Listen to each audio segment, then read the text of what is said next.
judgment about that vocational choice. Oh, great, honey.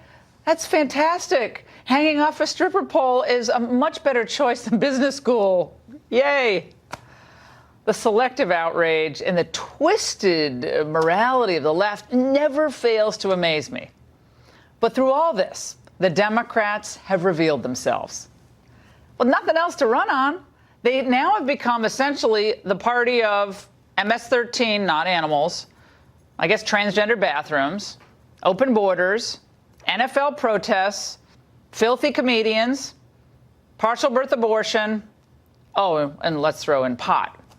Oh, and now the porn industry. Can you put that on a bumper sticker? We'll see how that plays in November. And that's the angle. Well, let's find out what our distinguished guests think. Juan Williams is the co-host of The Five right here on Fox News. Matt Schlapp is the chairman of the American Conservative Union. And in San Francisco, Harmeet Dhillon, an attorney and an RNC committee woman from California. Great to see all of you.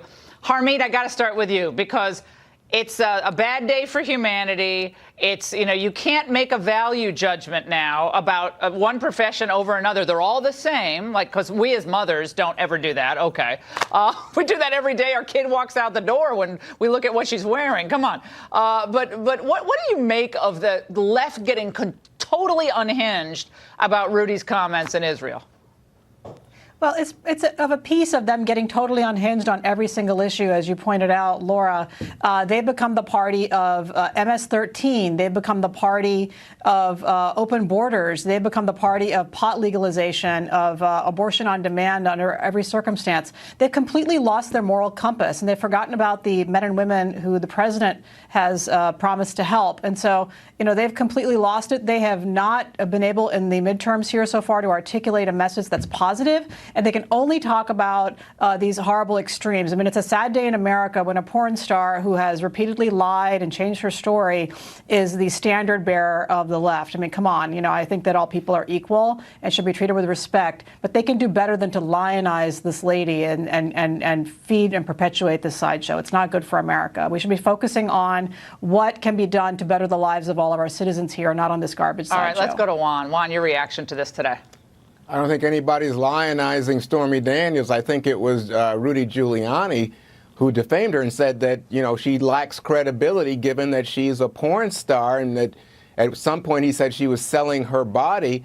That's that kind of thing. I think this is all part, again, of undermining anybody who's been critical of President Trump. But the fact is that what we know is that Michael Cohen said, that in fact there was $130,000 paid. If there's any issue of credibility here, the issue is the people who said, oh, no, we don't know anything about this payment. That's President Trump on Air Force One, as you'll recall, Laura, to reporters. So that's, to me, he's just going after her. And I think when women respond, they respond because they say, lots of people have posed for Playboy or GQ or whatever, and you don't immediately savage them and say, oh, you know what, you lack credibility, you lack intellect because you did that. That's not fair. Right, but I see what your point. And I think Rudy just did say, we have to respect all people. He said he respects criminals. All he said basically was he doesn't have the same respect for someone who's a porn star or hangs off a stripper pole, and because she's now the woman of the moment, trolls the president wherever he goes around the country. Big deal. We're all such little babies that we can't, make a value judgment. The left makes value judgments if you don't recycle, for goodness sakes. Now they're upset. If someone says, well, being a molecular biologist is a probably better choice for a woman than objectifying herself. I don't think that's the point. I think the point is she's going after a Trump critic. They don't defend conservative women. Mika does sometimes. I got to give her credit. True. But a lot of these women do not defend conservative women when they're attacked. They laugh and they ridicule them right along with them. Matt Schlapp. Look, women should be respected. I got 5 daughters. All women. I got 5 daughters. Do I want them to grow up to be in the porn industry? I really don't. Yeah. And you're a horrible person for saying that. That is a crazy town that we're living in. The value judgment. If you say that you don't want your daughter to be a porn star, I guess you're a bad person now. That's where we are. Okay. I don't. And what I really want to focus on is the fact that if there's all this Me Too movement, there's a lot of victims out there. And what I want to hear from the left is a conversation about all the victims, right? And what you hear is the ones that are politically convenient to talk about. And if we're going to do that, we're going to get to a place where the American people look at the Democratic Party and they see it for what it is. It's craven, it's not practical, it's radical, and it's all about destruction and taking over, whether it's the Boy Scouts, whether it's a church, any institution, they want to take them over. And I think that's what the American people realize. That's why they're connecting to Trump, not because he's any kind of perfect person, but because he fights and he's candid and he's honest. And by the way, he's making a big difference in the country. Oh, well, I think the economic news speaks for itself. I want to play a soundbite for you guys from Nicole Wallace. She has a show on MSNBC. And this is the example of what I was talking about. You treat and regard women who support Trump one way, and then every other woman, especially if you're, anti-Trump, you are held up on a pedestal. Let's watch. Let me ask you, I mean, you know more about the Trump women, the Trump family than anyone. What do they do on a day like today? Are they just the most stoic human beings? Are they numb? Are they dead inside? Are they paid off? I mean, what's their deal? Are they paid off? Are they numb inside? Are they dead inside? Now, I find that if you're going to be a victim, if you're going to be worried about being offended, that's a lot more demeaning to a woman to say than to say, well, look at her. I don't agree with her. Well, okay, like by the way, don't porn stars want to be looked at? Isn't that part of being a porn star? I'm sorry. I'm the porn star. I'm sorry, Matt. I don't mean to. This is like, Matt, Juan, I'm going to look Matt at you break. right now. Matt's a married man. I love his wife, so give him a break. Keep my wife out of this. I'm sorry. The whole thing is crazy town. All right, Harmeet, I got to have you chime in on that one from Wallace, who, by the way, despises President Trump and everything he stands for. Go ahead. Yeah, I mean, these people objectify our first lady every day. They mock her. They treat her like some kind of alien life form. They have no problem objectifying people on the right. And yet, they get on their moral high horse about some comments about a particular woman who's lied on television. That's true. And now she has a different story. She's seeking fame. The double standard is very clear. And as Matt said, American people are looking at this and they're like, huh? I mean, they can't really relate to this hatred and this negativity. And there's a lack of solutions. I guess all the Democrats have left here is to call names and ridicule. They're the ones. Samantha Bee is out there saying the most vile and vicious things about Ivanka Trump. Oh, yeah, she apologized, right. Yeah. I mean, it's one thing after another with these people. They have no shame. Yeah. And it's just sad. It's just sad. All right, so now let's move on to what the voters are thinking here, because clearly Trump's numbers are up.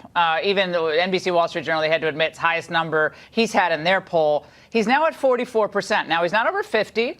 I think if we had a media that were even slightly fair, he'd be at 57%, okay, or 55% with his economy. No doubt about it. But he's at 44%, and we have a chart that shows you what people are saying about who gets credit for the economy. Trump is getting 49% credit for the economy, but Barack Obama is getting 38%. Juan Williams. Well, I think, that's about right. I mean, Donald Trump's been in office a year and a half, Laura. So eventually it's going to become his economy. But the one who pulled us out of the recession going back to 08-09 was Obama. And we're seeing the continuation of a lot of Obama policies. I think what you'd hear from... He's undoing Obama's policies. What are you talking about? No, with not... What Obama policies is he continuing? The Federal Reserve policies with regard to interest rates, the federal policies with regard to trying to get our economy going, I don't think they have radically changed. You could talk about regulation. The tax or like cut, the he's gotten rid of 6 regulations for every one added. That's a huge deal. You have been going on tonight about, Democrats have no ideas. Let me tell you something. I think the tax cut was supposed to be what Republicans had to run on in the midterms. And as you can see, Laura, there's more talk now about immigration, more talk now about NFL players kneeling, more of these hot-button red meat issues because they don't have... Republicans are the ones I disagree. who are I disagree. lacking. That's the conventional wisdom. I don't agree it's not. With that. It's like saying, why are we talking about Donald Trump and Stormy Daniels without saying, who's the one who was involved with a porn star? Juan, here's the thing. We're not... You should get outside the Beltway. He says he wasn't, but go ahead. Let's focus on what the voters care about. They don't care about Stormy Daniels. They're not going to vote on Stormy Daniels. Right. Let me explain to you really quickly about these numbers, Laura. 2 years ago, the right track, wrong track under Obama was 25%. We're inching towards 40% right track for Donald Trump. If it gets to 40 plus, this is not going to be a big blue wave.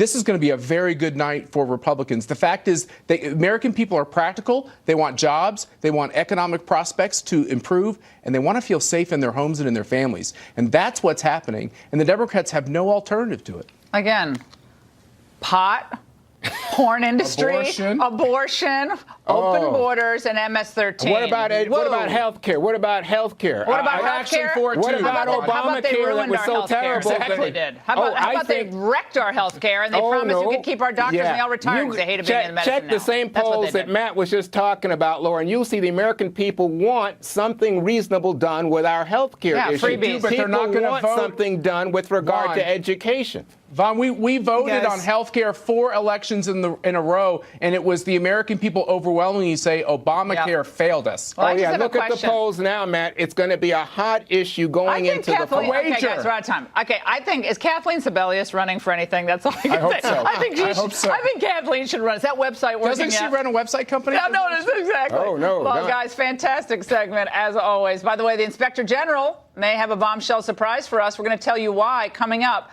This report could cover much more than the Hillary email investigation.